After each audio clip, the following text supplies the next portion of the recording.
How did a small, independent republic become one of the richest countries in Asia? And why are there so many crazy rich citizens within its borders? Singapore is not a very old country, but its economic and financial success makes it seem otherwise.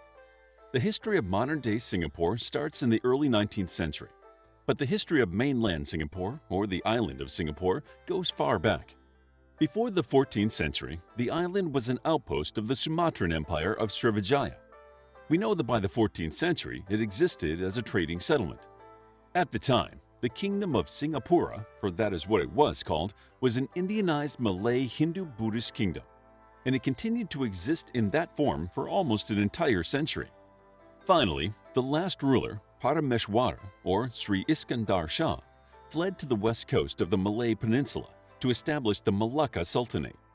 After remaining under the rule of the Malacca Sultanate and then the Johor Sultanate in the following centuries, it would fall prey to the colonization of the British Empire. In 1819, Britain challenged the Dutch hegemony in the Malay archipelago. The British sent Stafford Raffles to find a solution to this problem, and upon arriving on the island, he discovered around 1,000 people. By 1824, an Anglo-Dutch treaty had placed Malaya and Singapore in the laps of the British. The settlements of Singapore, Penang, and Malacca, also known as the Strait Settlements, were established under Indian residency, so when the East India Company lost its trade monopoly in the region, it lost interest in the area. The Governor-General of India took over the colony in 1851. By 1867, Malaya was a crown colony. But how did this small island with a population of around 1,000 become one of the richest countries in the world? By 1842, the Brits had developed another port in Hong Kong, the French had begun to intervene in Vietnam, and the Dutch had taken steps to foster trade through modern-day Indonesia. Singapore's trade suffered a backlash in the face of all these developments, but with the construction of the Suez Canal in 1869, things began to look up. In the next few decades, Singapore turned into one of the most important ports in the world. During the Second World War, Singapore remained under Japanese occupation, but after the war, the Malayan region once again landed in the hands of the British, who increasingly catered to the locals' demand for self-governance.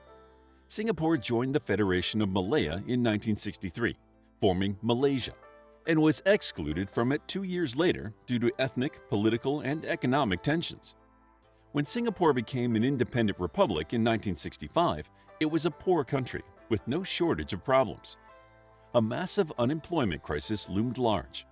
The small island's scarcity of houses, land, and natural resources did not help matters. So how does this small island have one of the highest GDP per capita in the world?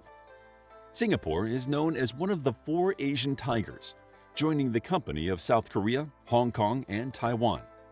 When it comes to Singapore, the main advantage is location, location, location. It lies on an important trade route. However, you might be wondering why, out of all the countries in the region, did Singapore, a country with little to no natural resources, enjoyed so much economic success? To understand Singapore's rise from depravity to housing millionaires, one must take a closer look. For starters, Singapore was one of the few post-colonial nations maintaining good relationships with their former colonizers. For other countries, this seemed almost antithetical. They blamed their colonial overlords for having hindered intellectual, economic, and social progression. On the other hand, Singapore looked to the future instead of the past, realizing that they needed to boost trade in a country with few natural resources. When the British military left Singapore in 1971, the country began pursuing an economy rooted in increasing export manufacturing and trade. By staying on good terms with other countries, they implied they were open for business, but they desperately needed a strong labor force. At the time of their independence from the British, Singapore had a severe housing crisis. The social unrest was palpable as most people lived in squatter settlements and ghettos with high crime rates. Poorly constructed houses brought all the usual problems: bad sanitation, low standard of living, fire risk, and diseases. Due to this, there would be many union strikes and disputes over the years. But from the start, the government focused on providing good and affordable housing. Initially, only 10% of the population utilized public housing, but today the number has risen to almost 80%. One of the first government institutions was the Housing Development Board, which worked on huge building projects. As home ownership increased, living standards improved, and social ills began to fade away. Human capital is important, and this was an important step in realizing the potential of their workforce. Not only that, but the government also increased employee benefits. Today, Singapore has a population of around 5.6 million. Being a small island, that translates to around 21,600 people per square mile, making the little country the third densest region in the world. With such a high population density, most government duties revolve around effectively utilizing labor. In 1961, before their independence, Singapore established the Economic Development Board, which helped develop their manufacturing sector. The government established industrial units and attracted foreign investment by providing tax incentives. As manufacturing started to go up, unemployment began decreasing. It went from around 14% in the late 50s to around 4.5% in the 70s. Today, Singapore is ranked the second easiest place to do business worldwide, lagging only behind New Zealand. They help foreign investors and local businesses grow, ensuring ease of business. Few other countries offer such incentives. In earlier years, most companies were focused on manufacturing, and to this day, manufacturing remains a large industry, contributing around 20 to 25% of GDP. Singapore's manufactured products include a great variety, from chemicals to electronics. Using its strategic port, the country imported raw materials and partially manufactured goods, then refined those, producing finished products that could be exported. Therefore, the port remains an essential component of Singapore's economy. Even though Singapore has diversified its businesses, the maritime industry continues to contribute around 5 to 8% of the country's GDP. Through its earlier years, manufacturing was the main focus of the government. Few businesses were service-oriented, but the government wanted to expand in this area as well. This was helped by the country's education, which was designed around practical skills that improved the workforce's competency. But the biggest turn towards service-based industries arrived in the 80s, when Singapore witnessed a recession. In 1985, the services industry formed 24% of GDP, but when the state privatized many public companies, the competition started to grow. Since the beginning of the 21st century, the finance and insurance industries have continued to grow. The financial services industry follows shortly behind the manufacturing industry. The ease of business allows banks and global financial firms to set up their businesses in the country. Service industries of different kinds make up around 70% of Singapore's GDP today. The country has continued to attract foreign investment in the form of multinational companies by providing a business-friendly ecosystem. The country attracts a highly qualified workforce from around the world by making immigration relatively easy. When foreign workers arrive, they bring their exposure and experience to the forefront of Singapore's corporate sector.